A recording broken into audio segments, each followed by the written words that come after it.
Assalamualaikum warahmatullahi wabarakatuh.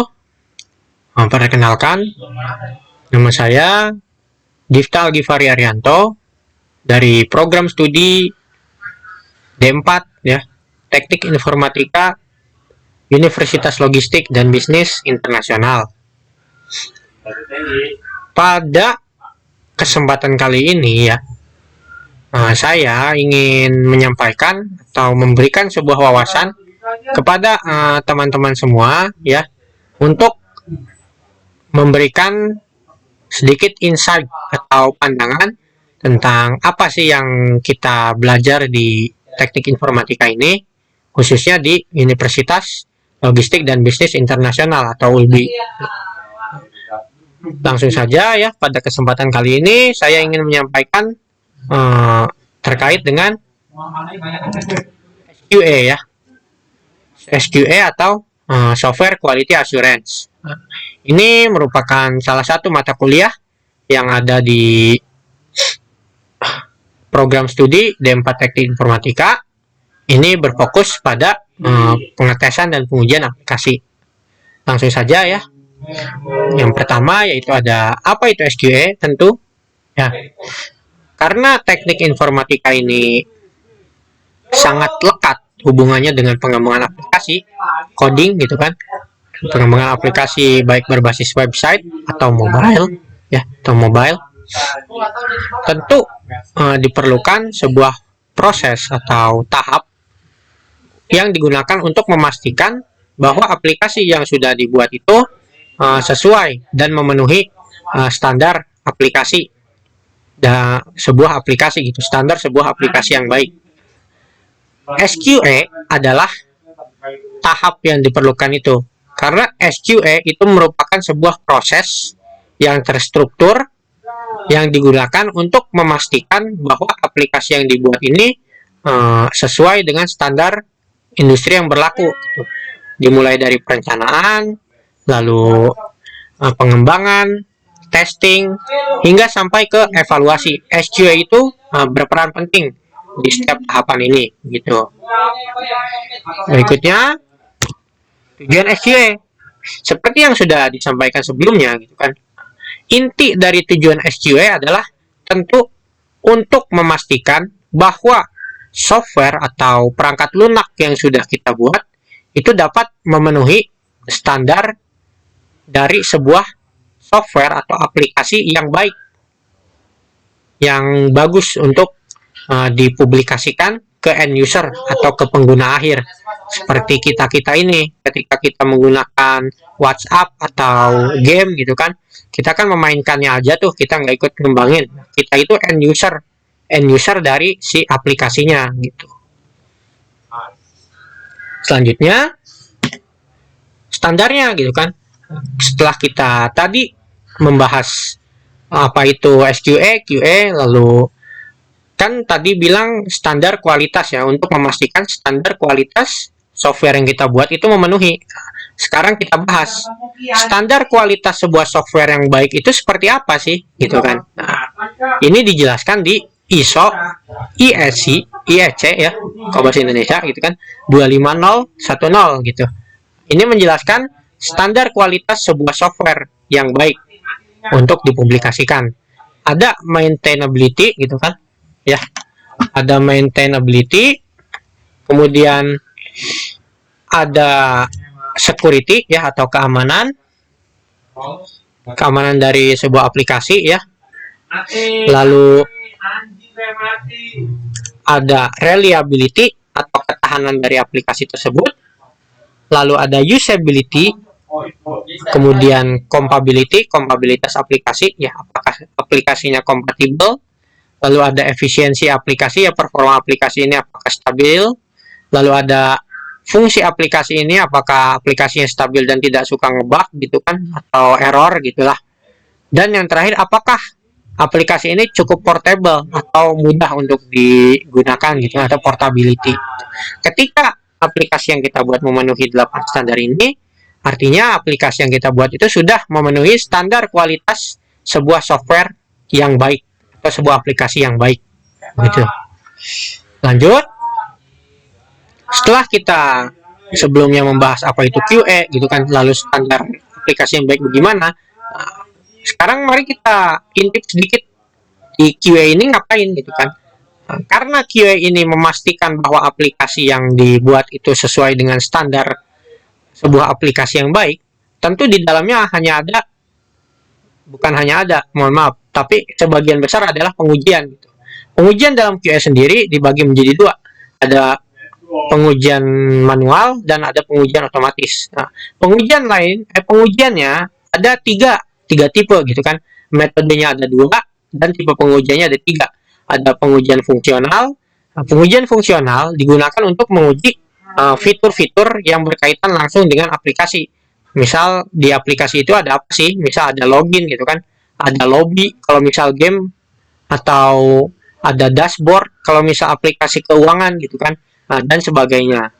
Ada pengujian regresi. Pengujian regresi digunakan untuk ngetes ketahanan.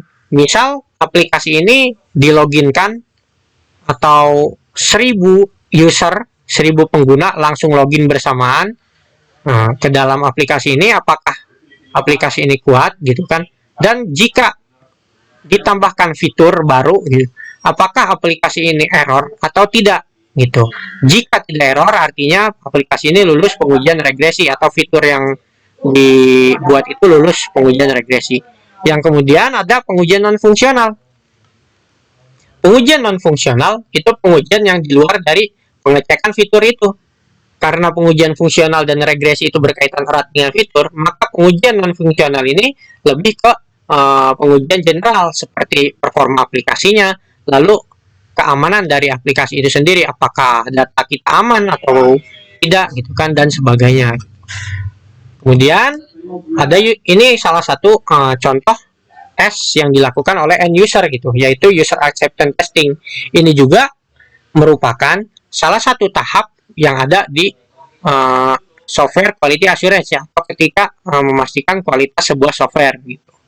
Nah, ini dilakukan untuk memastikan apakah calon pengguna aplikasi kita ini udah cocok dengan aplikasi yang kita buat atau enggak gitu. Di sini ditampilkan jadi ada role atau siapa penggunanya, lalu apa fiturnya, dan apa result yang diharapkan gitu. Di sini misal kita ambil yang landing page ya. Di sini role-nya all user, artinya semua user, fiturnya landing page. Diharapkannya semua user dapat mengakses dan melihat halaman landing page begitu. Itu salah satu contohnya gitu. Jika ini cocok dan tidak ada keberatan dari calon pengguna, artinya pengembangan aplikasi dapat dilanjutkan ke langkah berikutnya. Selanjutnya, ini alat pengujian otomatis. Sebelumnya pengujian kan sudah dibagi dua metode, yang pertama manual dan yang kedua itu otomatis. Yang manual tentu memanfaatkan tenaga manusia. Tenaga manusia ya, misal kita sendiri sebagai QA, kita buka websitenya atau aplikasinya, kita tes fiturnya oleh kita manual, jika ada bug kita catat, jika tidak kita lanjutkan. Sama dengan manual, otomatis juga digunakan untuk mengecek fitur. Yang membedakan adalah otomatis dapat digunakan untuk langsung banyak user sekaligus gitu. Nah, kalau manual kan satu user tentu satu login gitu kan. Nah, jika kita memanfaatkan Catalon atau Selenium ini, kita bisa membuat satu kali pengujian itu bisa 100 pengguna yang login langsung ke website atau aplikasi yang kita buat tersebut gitu. Jadi pengujian otomatis ini hanya untuk memudahkan kita dalam melakukan pengujian dalam skala yang lebih besar gitu. Selanjutnya, prospek kerja QA. Nah, jika kalian cukup jago ya dalam quality assurance, kalian bisa jadi QA analis nih. Nah, QA analis itu apa sih? QA analis itu ketika kalian itu jadi orang yang tugasnya benar-benar ngecek sebuah aplikasi yang sedang dibuat. Misal kalian jadi QA-nya Tokopedia nih. Nah, gitu kan. Kalian itu jadi ngecek di aplikasi Tokopedia ini apakah ada ngebug gitu kan, ada error atau ada performa yang kurang baik di salah satu bagiannya gitu, misal loadingnya lama gitu kan. Nah, itu kalian jadi yang bagian ngecek-ngeceknya gitu. Jadi memastikan si aplikasi ini tidak ada error begitu. Prospek kerja QA ini cukup luas ya, karena di Indonesia sendiri kita kan banyak startup baru atau sedang memasuki era mendigitalisasi hampir semua hal yang ada di Indonesia. Tentu ini sangat tentu QA ya, QA itu sangat dibutuhkan untuk memastikan kualitas dari pendigitalisasian sebuah fitur atau aplikasi yang tadinya bersifat manual gitu, agar ketika dirilis itu memudahkan kita gitu, karena digitalisasi sendiri bertujuan untuk memudahkan manusia, bukan mempersulit manusia itu sendiri begitu. Wah, udah kesimpulan nih. Tentu kesimpulan yang dapat kita ambil ya, SQA gitu ya, atau Software Quality Assurance, itu benar sebuah proses yang terstruktur gitu kan, yang memang rapi, yang memiliki fokus atau berfokus ke tujuan akhirnya adalah memastikan sebuah software atau aplikasi yang kita kembangkan itu memenuhi standar kualitas sebuah aplikasi yang baik begitu. Cukup cukup sampai situ. Jika kalian pernah mendengar QC, QC ini adalah tahap lanjutan atau hal yang dilakukan setelah QA gitu. Karena QA itu dilakukan sebelum aplikasi itu dirilis, sedangkan QC itu dilakukan ketika aplikasi sudah rilis atau sudah produksi. Jadi QA itu sebelum QC gitu. Mungkin sekian ya yang dapat saya sampaikan. Mungkin jika teman-teman berminat lebih lanjut ke quality assurance ini, mengecek-ngecek aplikasi, atau bahkan teman-teman tertarik sama yang namanya pengujian aplikasi, pengembangan aplikasi, atau buat game gitu kan, atau pengen bikin website sendiri, aku pribadi ya, aku nyaranin kalian mungkin cocok untuk masuk ke teknik informatika gitu. Dan jika kalian pengen belajar di kampus itu banyak prakteknya, aku bisa rekomen ini D4 Teknik Informatika, itu salah satu pilihan yang sangat baik untuk kalian, cocok untuk kalian gitu. Karena di D4 Teknik Informatika khususnya di ULB sendiri, kita itu belajar berdasarkan kasus yang terjadi di dunia nyata. Jadi apa yang kita pelajari itu langsung kita praktekkan langsung gitu kan. Jadi kita langsung praktek sambil memahami bagaimana sih cara kerjanya. Jadi karena pemahaman itu lebih baik ketika kita langsung dipraktekkan dibandingkan dengan membahas teorinya saja. Karena itu, jika teman-teman memiliki ketertarikan khususnya pada pengembangan aplikasi atau game dan sebagainya, ataupun ingin mendalami terkait QA, aku bisa nyaranin teman-teman untuk masuk ke D4 Teknik Informatika Universitas Logistik dan Bisnis Internasional. Mungkin sekian yang dapat disampaikan ya. Kurang lebihnya mohon maaf apabila ada salah-salah kata atau perkataanku yang kurang berkenan. Wabillahi taufiq wal hidayah.